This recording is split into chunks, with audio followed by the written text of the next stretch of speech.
우리가 요셉에 대해서 지금 배우고 있는데요. 네 번째입니다. 창세기 39장 1절에서 10절까지의 말씀을 우리 한 절씩 교독하시고 마지막 절은 함께 읽도록 하겠습니다. 39장 1절입니다. 요셉이 이끌려 애굽에 내려가매 바로의 신하 친위대장 애굽 사람 보디발이 그를 그리로 데려간 이스마엘 사람의 손에서 요셉을 사니라. 여호와께서 요셉과 함께 하심으로 그가 형통한 자가 되어 그의 주인 애굽 사람의 집에 있었으니 그의 주인이 여호와께서 그와 함께 하심을 보며 또 여호와께서 그의 범사에 형통하게 하심을 보았더라. 그의 주인에게 은혜를 입어 섬김에 그가 요셉을 가정 총무로 삼고 자기의 소유를 다 그의 손에 위탁하니 그가 요셉에게 자기의 집과 그의 모든 소유물을 주관하게 한 때로부터 여호와께서 요셉을 위하여 그 애굽 사람의 집에 복을 내리심으로 여호와의 복이 그의 집과 밭에 있는 모든 소유에 미친지라. 주인이 그의 소유를 다 요셉의 손에 위탁하고 자기가 먹는 음식 외에는 간섭하지 아니하였더라. 요셉은 용모가 빼어나고 아름다웠더라. 그 후에 그의 주인의 아내가 요셉에게 눈짓하다가 동침하기를 청하니 요셉이 거절하며 자기 주인의 아내에게 이르되 내 주인이 집안의 모든 소유를 간섭하지 아니하고 다 내 손에 위탁하였으니 이 집에는 나보다 큰 이가 없으며 주인이 아무것도 내게 금하지 아니하였어도 금한 것은 당신뿐이니 당신은 그의 아내임이라. 그런즉 내가 어찌 이 큰 악을 행하여 하나님께 죄를 지으리이까. 여인이 날마다 요셉에게 청하였으나 요셉이 듣지 아니하여 동침하지 아니할 뿐더러 함께 있지도 아니하니라. 아멘. 저는 본문의 말씀을 가지고 유혹 앞에 서다, 유혹 앞에 서다라는 제목으로 말씀을 전하겠습니다.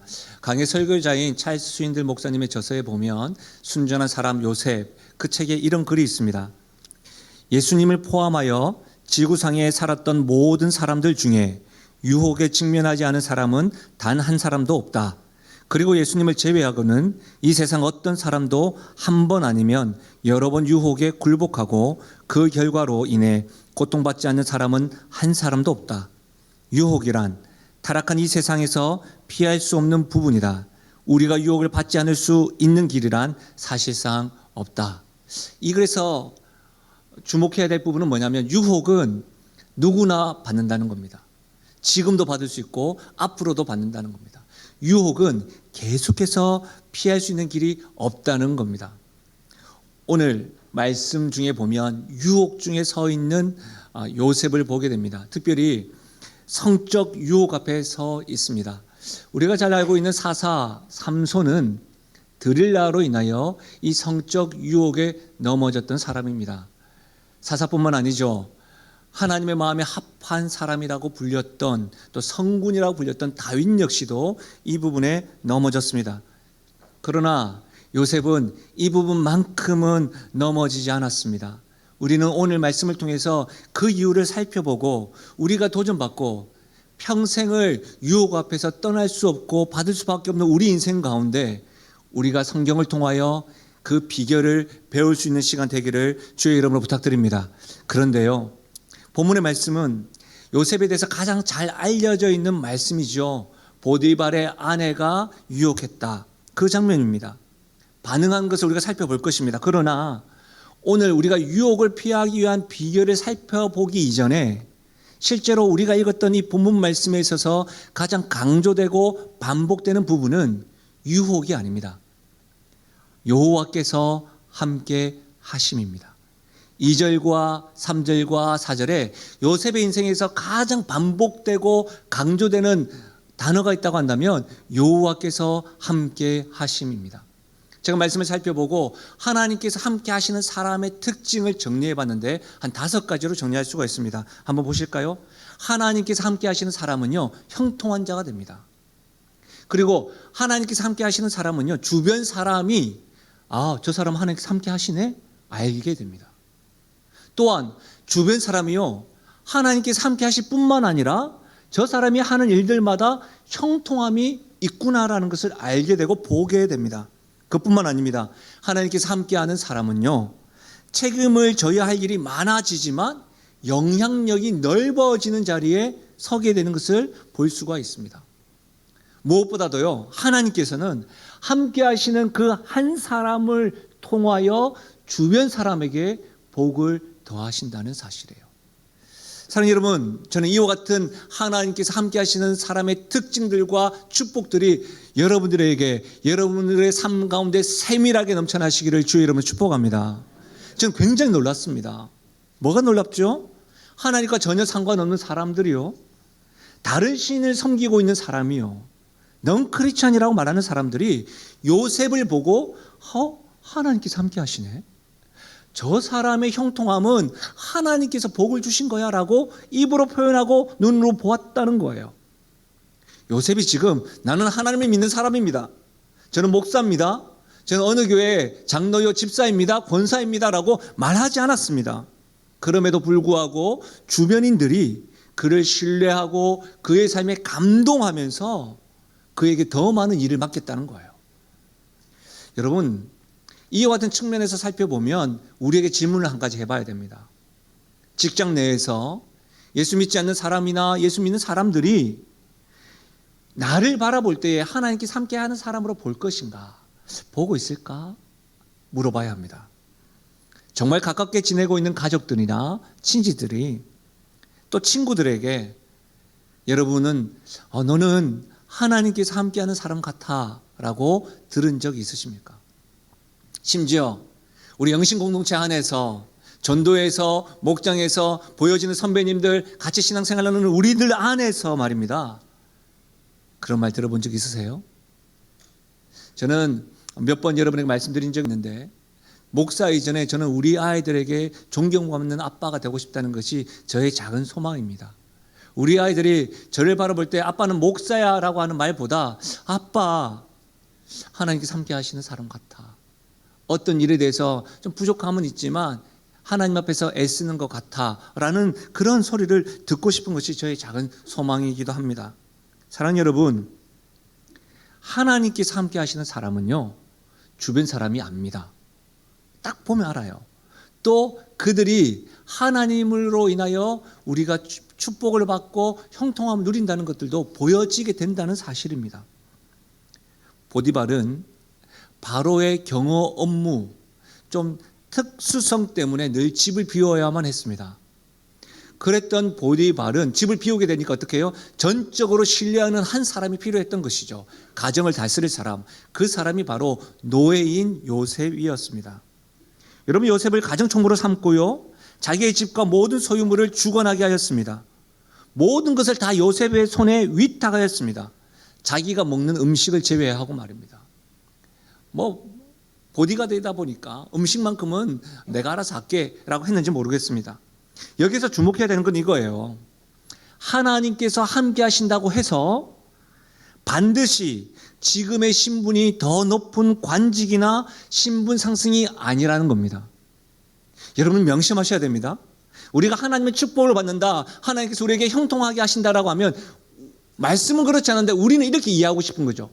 지금의 상황보다 더 신분이 더 높아졌으면 좋겠다, 환경이 더 변했으면 좋겠다, 이렇게 생각합니다. 그러나 그렇지 않습니다.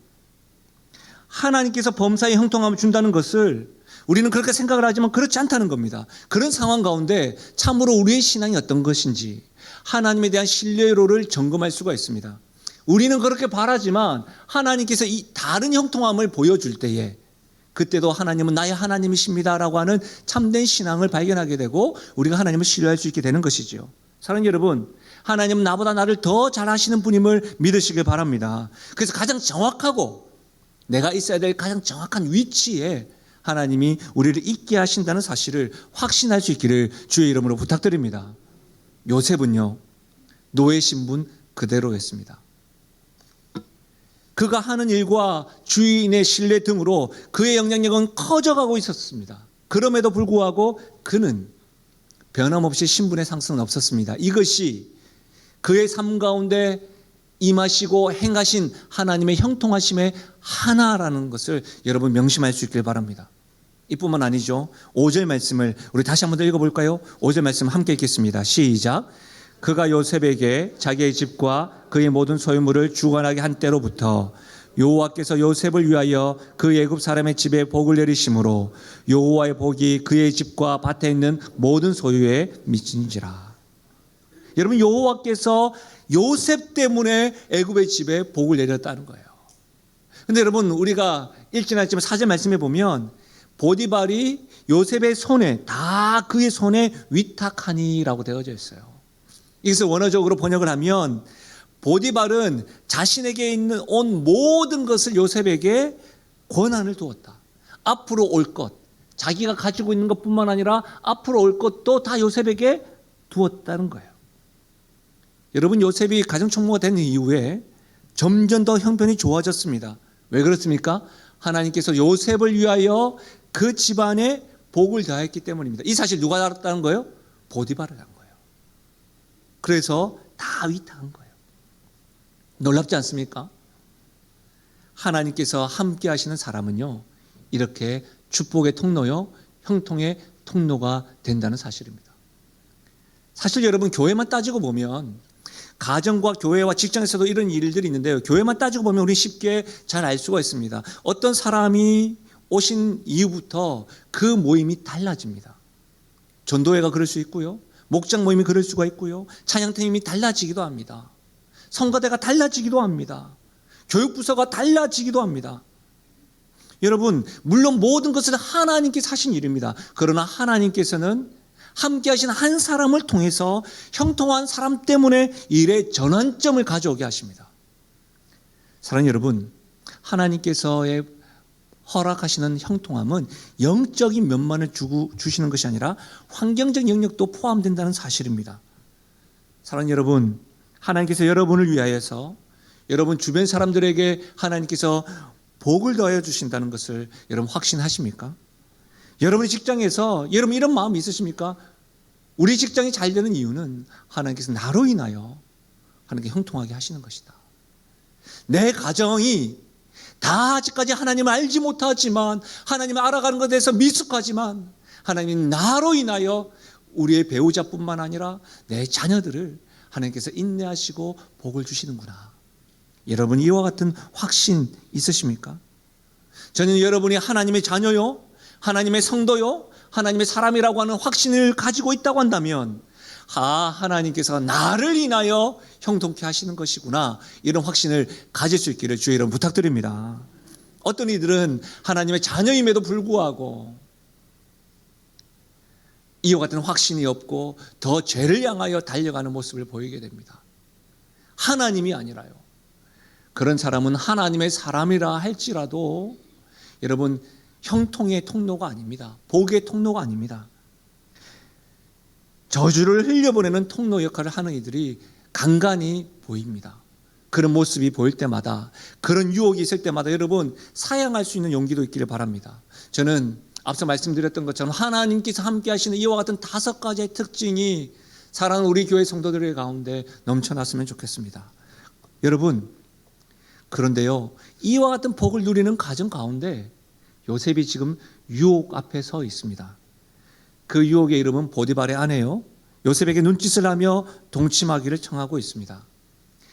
요셉이 경험했던 유혹이 어떤 것일까요? 먼저는요, 요셉이 경험한 유혹 첫 번째로는 당시 문화에서 허용되는 유혹입니다.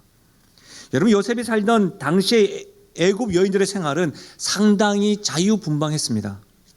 그렇기 때문에 그 생활이 사회의 도덕의 느슨함을 힘입어 난잡한 성생활로 발전하였습니다. 무슨 말입니까? 대부분의 여주인들은 남자 노예들에게, 그것도 남성미가 넘치는 이들에게 유혹하며 함께 성적으로 즐기는 일이 허용되는 문화였습니다. 그러니까 보디발의 아내 입장에서는요, 양심의 가책이라고는, 죄책감이라고는 전혀 없이 남편이 있음에도 불구하고 어떻게 해요? 요셉? 이렇게 유혹했던 거예요. 잘 안 통합니다. 여러분, 어떤 의미에서는요, 우리가 살고 있는 이 시대가 좀 더 강하게 유혹하는 것 같습니다. 그 이유는 요즘은 허용되는 유혹에서 장려하는 유혹으로 발전되는 듯한 느낌이 듭니다. 너무 쉽게 방송에서요 19금 볼 수 있습니다. 유명인들이 방송 출연하면서 이전에는 그것들이 좀 가려졌는데 요즘에는요 너무 쉽게 성적인 발언들과 행위들로 또 그것을 유머 코드로 사용하는 경우가 있습니다. 클릭 한 번만 하면 인터넷상에서 너무 쉽게 접할 수 있는 것도 사실입니다. 우리 문화에서요 혼전 성관계에 대해서 언급하는 것조차 잘못된 것처럼 이야기될 때가 있습니다. 이런 것이죠. 자신을 보호하고 아름답게 준비하고 결혼이라는 법 아래서 하나님께서 주신 이 선물을 누려야 된다라고 이야기하면 이상한 사람 취급합니다. 아니 무슨 소리입니까? 누구나 다 그걸 하고 있는데 라는 식으로 말하면서 열려났네 비웃고 바보 취급을 합니다. 여러분 이전에 제가 잊지 못할 뉴스가 아직도 명확하게 기억이 나는데요. 신문 지상의 타이틀이 이것이었습니다. 난 내가 지난 주말에 모텔에서 한 일을 알고 있다. 이 문자를 보내면서 계좌번호도 함께 보냈던 것이죠. 어떤 일이 일어났을까요? 수많은 사람들이 돈을 붙였다는 거예요. 제가 그 기사를 보고 나도 한번 해볼까 이 생각했었어요. 무슨 말입니까 여러분? 찔린 거죠. 그런데 여러분 이제는 이런 문자를 딱 보내면 어떻게 반응할 것 같아요? 무슨 소리야? 남들도 다 그러는데 나 안 들켰는데? 아무도 몰라. 알면 뭐해? 이렇게 이야기하는 것이죠. 사랑하는 여러분, 지금 허용될 뿐 아니라 장려하고 있으니까 괜찮다고 생각하십니까? 혹 지금 여러분이 경험하는 유혹 앞에서 여러분은 어떻게 반응하십니까? 다른 사람들도 다 그러는데 뭐 내 아는 집사님도 다 그래. 아닙니다. 이사야 5장 20절 말씀에 이런 말씀이 있습니다.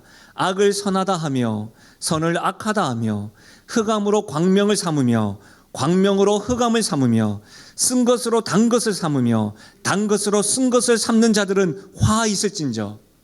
여러분 이 말씀을 기억하셔야 됩니다. 우리는 악을 악하다고 하고 선을 선하다고 말할 수 있어야 합니다. 흑암으로 광명을 삼고 광명으로 흑암을 삼는 모습에서 우리는 아니다 라고 말할 수 있어야 합니다. 왜 그렇죠? 우리는 하나님을 믿고 주의 말씀을 기준으로 삼는 사람임을 여러분 명심할 수 있기를 바랍니다. 요셉이 받았던 유혹 두 번째는 반복되는 유혹입니다. 반복되는 유혹. 10절 말씀에 보면 여인이 날마다 요셉에게 청하였으나 요셉이 듣지 아니하여 동침하지 아니할 뿐더러 함께 있지도 아니하더라. 보디발의 아내는 요셉에게 유혹했을 때 한 번의 눈빛, 한 번의 동침하기를 청한 것이 아닙니다. 어떻게 해요? 날마다. 여러분 날마다 요셉을 유혹했다는 말은 뭘까요? 하루와 하루가 더할수록 어떻게 더 적극적으로 더 강한 방법으로 그런 방법으로 힘과 방법을 동원해서 반복적으로 유혹했다는 거예요. 여러분 제가 최근에 어떤 청년을 만나가지고 너무 반가워가지고 야 너 언제 결혼하니? 결혼 소식 왜 안 알려줘? 했더니 갑자기 인상이 찌그러지고 목사님 헤어졌습니다. 제가 너무 놀래가지고 어이구 미안하다. 근데 왜 헤어졌어? 만났던 사람이 만날 때마다 계속해서 성적인 관계를 요구해서 너무 힘들어가지고 아니라고 이야기했음에도 불구하고 헤어졌다고 할 거예요. 여러분 꼭 이와 같은 문제가 아니더라도 여러분의 일상 속에서 반복적으로 여러분을 유혹하는 것이 무엇이 있습니까? 유사한 것으로 날마다 이게 죄인데 유사한 모양으로 계속해서 여러분을 흔들어 놓는 이슈는 무엇이 있습니까? 유혹이 반복되고 적극적이면서 손쉽게 손에 넣을 수 있다고 생각될 때면 아무리 강한 사람이라 할지라도 넘어질 수 있다는 사실입니다. 사랑하는 여러분, 이 사실 누가 가장 잘 알까요? 사단이 가장 잘 압니다.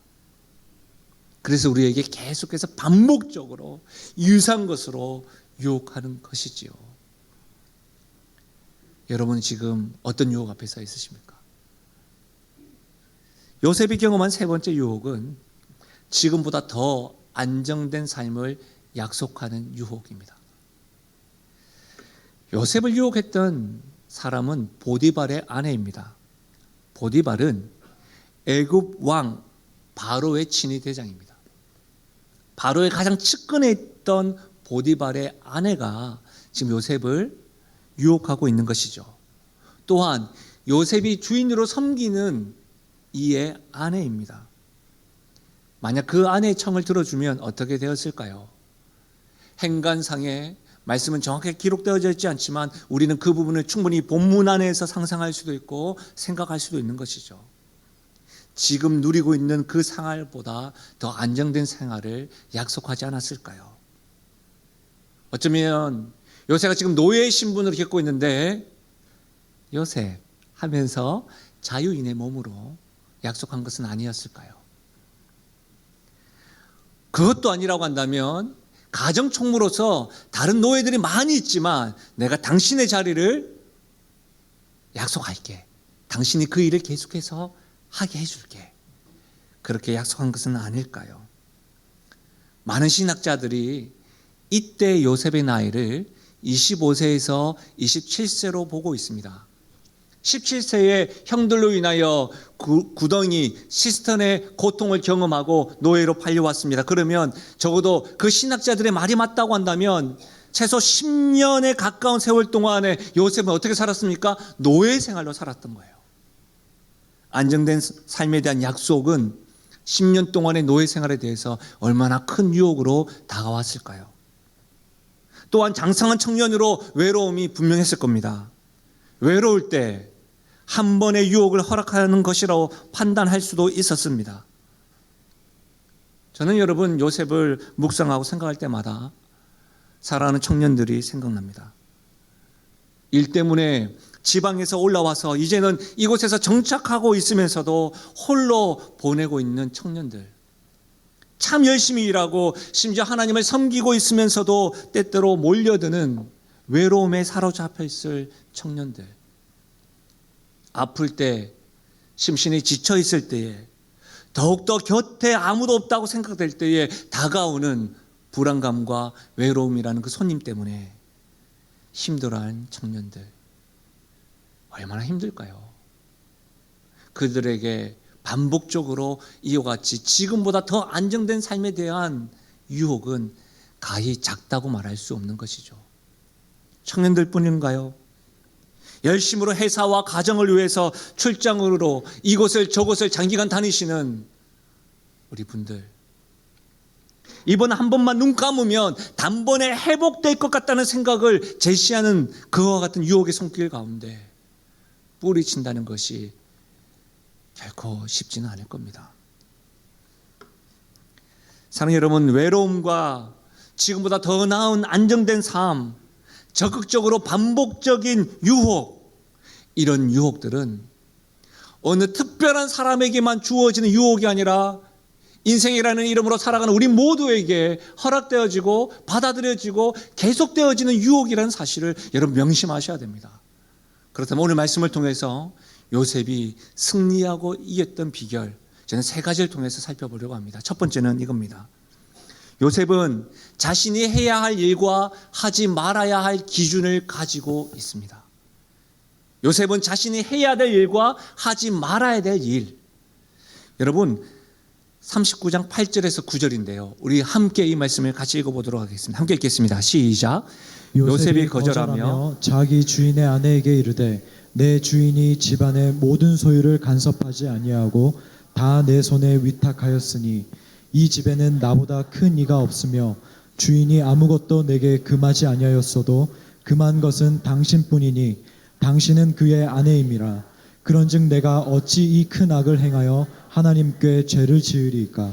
여러분, 자신의 신분은 분명히 노예이고 자신이 할 수 있는 일과 하지 못할 일이 있습니다라고 지금 요셉은 말하고 있는 겁니다. 간혹 여러분 그런 사람 경험하지 않습니까? 본인이 신뢰를 딱 얻을 때면 꼭 실수하는 것이 기준을 벗어나는 겁니다. 그렇죠? 나도 이 정도는 누려도 되는 거 아닙니까? 라고 이야기하면서 스스로 합리화합니다. 제가 한 게 어디 있는데요? 그 정도면 그것도 할 수 있는 거 아니에요? 이렇게 신분을, 기준을, 선을 넘을 때가 있습니다. 말씀을 묵상하고 정리하는데 제 자신이 보이더라고요. 제가 하나님의 부르심 앞에 있을 때에, 또 사역자라는 이름으로 전도사로 살아갈 때에, 강도사로, 목사로, 또 이제는 한 교회를 섬기는 담임 목사로 할 때에, 여러분 책임감은 점점 커지지만 어떻게 보면 또 할 수 있는 일이 많아진 것 같기도 하고, 또 하지 말아야 될 일도 있는 것 같고, 어떤 그런 선들을 넘을 때에 여러분 저도 유혹에 빠지고 저도 실수하는 것이구나라고 반성하게 되고 기도하게 되더라고요.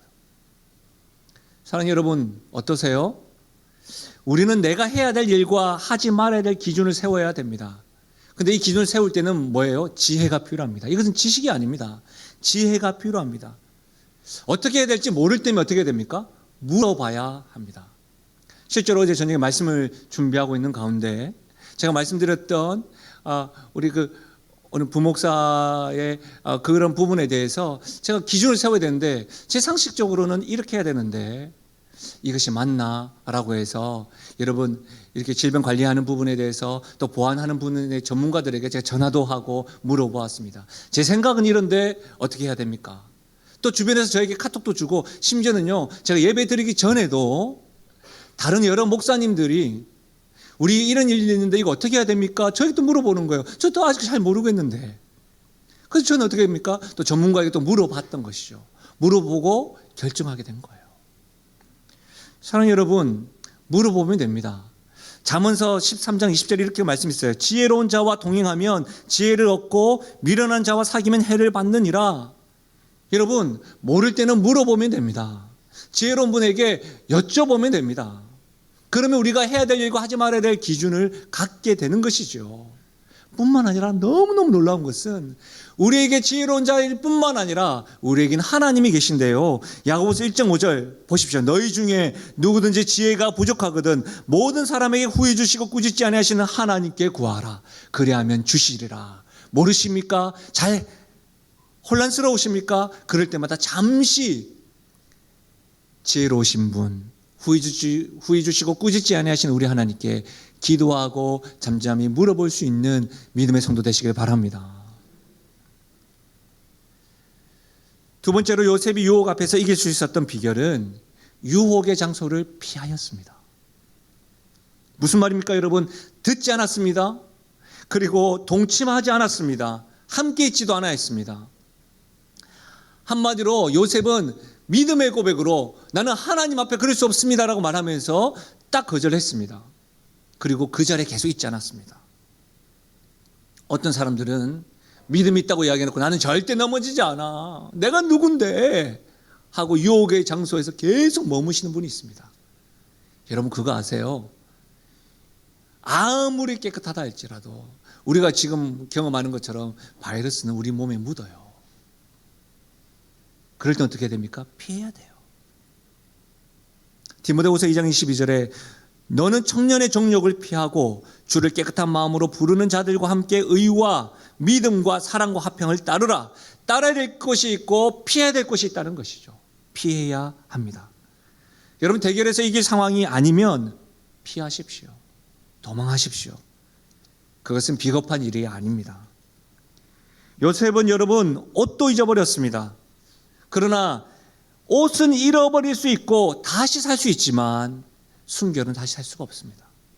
양심은 다시 살 수 없다는 것이죠. 음란한 생각들이 계속해서 여러분 유혹할 때에 아예 그럴 수 없는 환경으로 나아가십시오. 홀로 있는 시간에 친구들을 만나십시오. 지혜로운 자들을 만나십시오. 여러분이 반복적으로 성적인 문제뿐만 아니라 반복적으로 유혹되는 환경들이 있다고 한다면 끊어내버리는 그런 용기가 있으면 좋겠습니다. 성경학자 가운데 매튜 헨리라는 분이 있습니다. 그분은 이런 말씀을 하셨어요. 선한 양심을 잃는 것보다는 좋은 옷 한 벌을 잃는 것이 낫다. 사랑하는 여러분, 여러분 있는 그곳이 유혹이 가득한 곳이라고 한다면 떠날 수 있기를 바랍니다. 그런 용기를 가지셔도 됩니다. 마지막으로 요셉이 유혹 앞에서 이길 수 있는 비결은요, 하나님께서 함께 하신다는 인식을 가졌습니다. 실제로 우리가 요셉 하면 가장 유명하고 반복하고 강조하는 말씀 구절이 창세기 39장 9절 말씀입니다. 한번 들어보실래요? 이 집에는 나보다 큰 이가 없으며 주인이 아무것도 내게 금하지 아니하였어도 금한 것은 당신뿐이니 당신은 그의 아내임이라. 그런즉 내가 어찌 이 큰 악을 행하여 하나님께 죄를 지으리까. 근데 여러분, 이 말씀은 논리적으로 맞지 않습니다. 다시 한번 더 보십시오. 이 집에는요, 나보다 큰 이가 없습니다. 당신의 남편 보디발밖에 없습니다. 당신의 남편은 나를 신뢰하고 모든 것을 나에게 맡겼습니다. 하나 금하였는데 바로 당신입니다. 나를 믿고 신뢰한 당신의 남편, 내 주인된 보디발을 내가 어떻게 배신할 수 있겠습니까가 논리적인 겁니다. 근데 그는 하나님을 이야기합니다. 보디발의 의리 때문이 아니라 바로 하나님 앞에서 있는 존재로서 죄를 지을 수 없다고 지금 말하고 있는 것이죠. 이것을 우리 교회가 속해 있는 고신교단에서 굉장히 강조하고 강요하는 코람데오 신앙이에요. 하나님 앞에서의 신앙이죠. 제가 대학 시절에 시험을 칠 때가 있었죠. 그 시험을 치는데 여러분, 굉장히 저에게 지금도 생각해도 자긍심이 있고 감동되는 그런 시험의 시간이 있었어요. 그게 어떤 것이냐면, 시험을 치는데 교수님 오셔서 잠시 기도해 주시고 칠판에다가 코람데오 적어 놓는 거예요. 그리고 하시는 말씀이 하나님의 자녀답게 시험에 임하였으면 좋겠습니다 라고 하시고 나가시는 거예요. 처음에는 이게 뭐지? 이런 생각이 들었는데요. 저뿐만 아니라 모든 학생들이 정말 하나님 앞에서 시험에 임하는 모습, 그렇게 시험을 치고 나서요, 굉장히 뿌듯했습니다. 지금도 한 번씩 그 동기들을 만나면 그런 이야기를 할 때면 얼마나 감격되는지 모릅니다. 여러분, 함께 하면요 코람데오 쉽습니다. 함께 하면요 이런 유혹도 대처할 수 있는 힘이 있을 수 있습니다. 함께하면 죄에 대한 인식을 서로 격려하며 힘쓸 수 있습니다. 그래서 여러분, 영적 가족이 중요한 거예요. 그럼에도 불구하고 여러분, 함께하면 쉽지만 홀로 있을 때, 아무도 보는 이 없을 때에도 우리 하나님은 보고 계시다는 사실, 우리 하나님은 함께 하신다는 그 인식을 할 수 있기를 주의 이름 축원드립니다. 이 너무너무 중요한 거예요. 좌절된 꿈의 치유라는 책이 있어요. 그 책에 보니까 요셉에 대해서 전해오는 이야기가 있어서 인용합니다. 한번 들어보십시오. 요셉이 하나님 앞에 죄를 지을 수 없다고 말하자 보디발의 아내는 처음에는 무슨 말인지 알아듣지 못해 멍한 얼굴을 했다. 그런 연유에 그녀는 무슨 말인지 알아들었다는 듯이 빙그레 미소를 짓고 이내 화려한 자수로 장식이 된 커튼을 찢어 그것으로 한쪽 구석에 세워져 있는 이집트 신의 조상을 머리에서부터 아래로 내려 씌워 눈이 보이지 않게 가렸다고 한다. 그녀가 말했다. 자 요셉, 아니죠. 자 요셉, 다 됐어요. 이제 신은 우리를 보지 못해요. 그러자 요셉은 나의 신은 여전히 우리를 보고 계십니다. 그분의 눈은 결코 가릴 수가 없어요. 그분에게는 빛과 어둠이 다르지 않거든요. 보디발의 아내는 어떻게 생각한 거예요? 그냥 가리면 가릴 수 있다고 생각한 거예요. 그러나 요셉은 뭐예요? 그렇지 않습니다.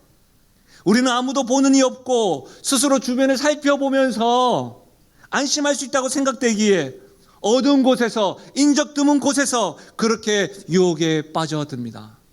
그러나 우리 하나님은 보고 계시고 우리 하나님은 그때에도 우리와 함께 하신다는 사실입니다. 그래서 시편 기자가 이렇게 고백하죠. 여호와여, 주께서 나를 보셨으므로 나를 아시나이다. 주께서 내가 앉고 일어섬을 아시고 멀리서도 나의 생각을 밝게 하시오며 나의 모든 길과 내가 눕는 것을 살펴보셨으므로 나의 모든 행위를 익히 아시오니. 사랑하는 여러분, 우리 하나님은 우리를 감시하는 분이 아닙니다. 우리의 고통과 눈물과 힘겨움을 아시는 분이십니다. 그렇기 때문에 우리가 그 하나님 앞에서 반응하며 살아갈 때에 우리 역시도 요셉처럼 유혹에서 벗어나고 승리할 수 있는 것이죠. 그러나 어떤 사람은 이렇게 이야기합니다. 요셉이 이렇게 유혹 앞에서 당당하였지만 목사님, 결국 감옥행 간 것 아닙니까? 그냥 유혹을 받아들이는 것도 감옥행을 가지 아니하고 더 좋은 형평과 안정이 보장되지 않았겠냐고 질문합니다. 여러분, 그 질문에 어떻게 대답하시겠습니까? 만약 보디발의 아내의 그 손을 잡고 즐겼다고 한다면 아마도 요셉은 다른 사람은 모른다 할지라도 본인이 그 부끄러움의 죄의식과 더 나쁜 얼매임에 사로잡혀서 더 깊고 습한 자기만의 감옥에 갇혀 있지는 않았을까요? 제가 아는 성도님이 계십니다. 예배를 드리고 난 이후에 이 성도가 저에게 신방 요청을 하였습니다. 너무 늦은 시간이었기 때문에 제가 가정에서 신방을 했던 기억이 있습니다. 이분이 이제 자신의 이야기를 풀어놓는데요. 청년의 시절에 남자친구를 만났는데 넘으면 안 되는 선을 넘었다는 것이죠. 그리고 그 친구는 헤어지고 지금 가정을 이루었어요. 근데 왜 신방을 했느냐?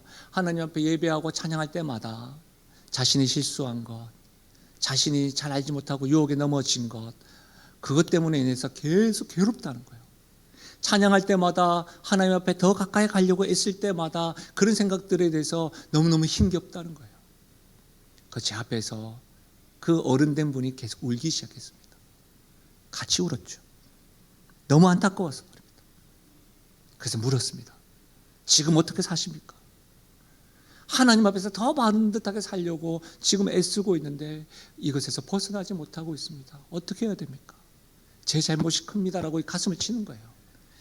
그때 하나님께서 저에게 지혜를 주셨던지 제가 그때 우리가 신년 붕의 말씀에서 나눴던 말씀을 같이 읽었었습니다. 그러므로 이제 그리스도 예수 안에 있는 자에게는 결코 정죄함이 없나니 이는 그리스도 예수 안에 있는 생명의 성령의 법이 죄와 사망의 법에서 너를 해방하였습니다. 사랑하는 여러분, 혹 이 자리에도 너무 외롭고 힘들어서 누구나 다 하는 것 같고 정말 하나님 앞에서 죄인지 몰라서 적극적이고 반복적인 유혹 앞에서 넘어지신 분 있으십니까? 이제는 멈추십시오. 그리고 하나님 앞에 회개하면서 우리는 다시금 정죄함이 없이 주 안에서, 주 앞에서 하나님의 사람으로 살아갈 수 있기를 주의 이름으로 축원드립니다. 말씀을 마무리하겠습니다. 실제로 오늘 말씀을요, 다시 한 번 더 댁에 가서 한번 읽어보시면 1절에 내려가매로 시작했다가 7절에 그 후에 말씀, 요셉의 인생이 크게 두 부분으로 나뉘는 것을 알 수가 있습니다. 우리가 지난주에 배웠던 것처럼 요셉이 구덩이의 고통, 시스템의 고통, 아마 그는 이것이 마지막인 줄 알았을 겁니다. 형제에게 배반당하는 고통이 너무 컸으니까요. 그러나 그는 애굽으로 내려가서 노예로 살게 되었습니다. 아무도 없는 그곳에서 말이죠. 채색 옷을 입으며 당당했던 요셉은 형제들의 시기와 고통스러운 구덩이로 떨어졌습니다. 그 구덩이에 떨어지는 것에서 멈추지 않고 애굽으로 내려가서 노예로 살게 되었던 것이죠. 그런데 놀라운 것은 뭔지 아십니까? 내려갈 데 없는 그 삶에서, 노예로 살아가는 그 삶에서 뭐가 있었죠? 하나님께서 요셉과 함께 하였다는 사실입니다. 그리고 그 후에 유혹이 다가왔습니다. 이렇게 생각해 보셨나요?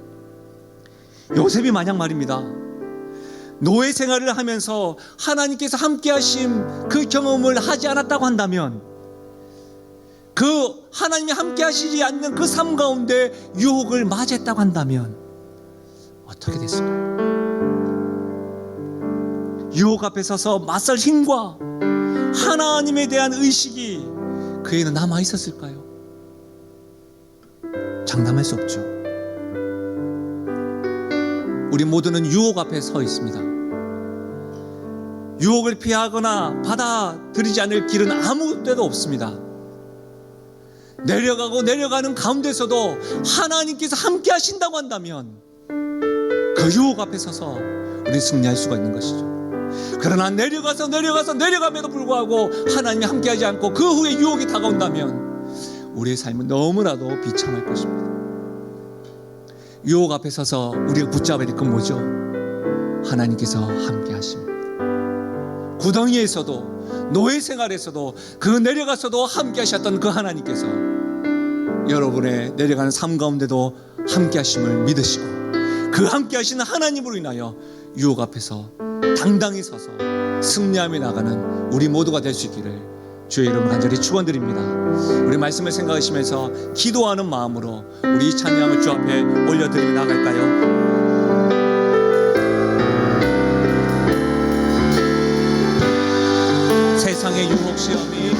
세상의 유혹 시험이 내게 몰려올 때에 나의 힘으로 그것들 모두 이길 수 거대한 폭풍 가운데 위축된 나의 영혼 어찌할 바를 몰라 헤매이고 우리 그때 어떻게 할까요? 주를 찬양 손을 들고 찬양 전쟁은 나에게 속한 것 아멘 주를 찬양 손을 들고 찬양 전쟁은 하나님께 속한 것 우리 2절입니다. 거짓과 속임수로 가득 찬 세상에 어디로 갈지 몰라 머뭇거리고 지금도 역사하고 계시는 사망과 어둠의 권세 물리치신 예수 주를 찬양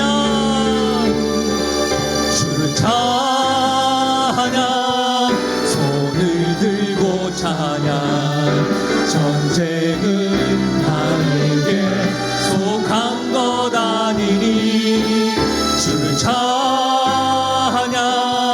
손을 들고 찬양 전쟁은 하나님께 속한 것 우리 3절입니다.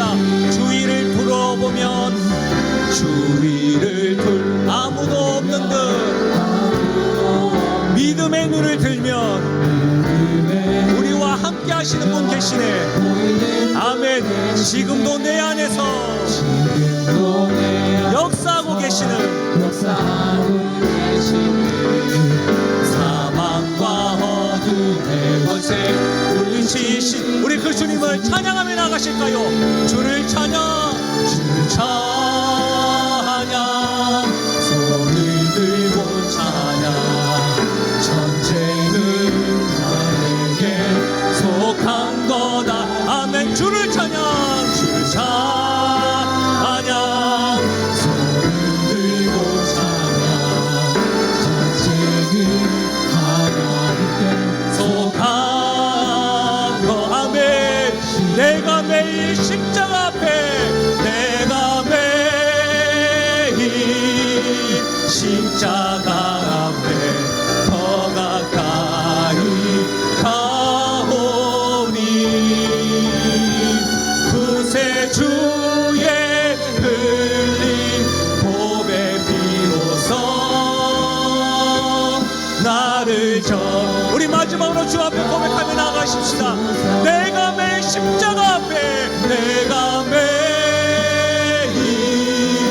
십자가 앞에 더 가까이 가오니 구세주의 흘린 보배 비로소 나를 정케 하소서.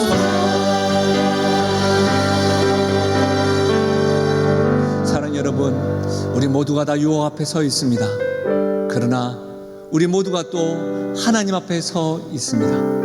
이 하나님, 함께 하시는 하나님 앞에 그 하나님을 바라보고 승리하시는 한 주간 되시길 바랍니다. 오늘은 제가 기도하겠습니다. 좋으신 하나님 아버지, 날마다 매 순간순간마다 이 시대에 허용되어져 있는 죄가 유혹이 우리 앞에 서 있습니다. 반복적인 유혹으로 인하여 매일마다 더 강하고 더 다양한 방법으로 넘어뜨리려고 합니다. 내려가고 내려갈 때에 지금보다 더 안정된 삶이 보장되었다는 그 속삭임은 아버지 하나님, 내치기가, 모른 척하기가 쉽지 않습니다.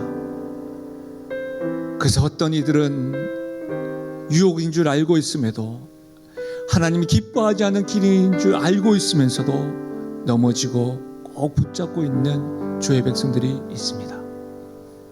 모르고 넘어져서 아파하고 있는 주의 백성들도 있습니다.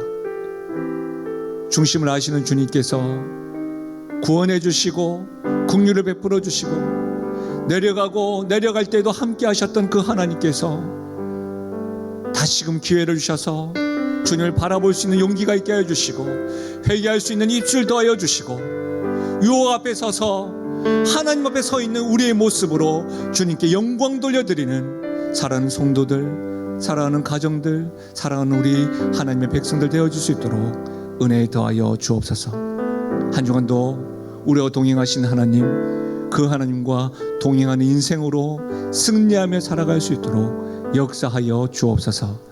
감사드리며 예수님의 이름으로 기도하옵나이다. 아멘.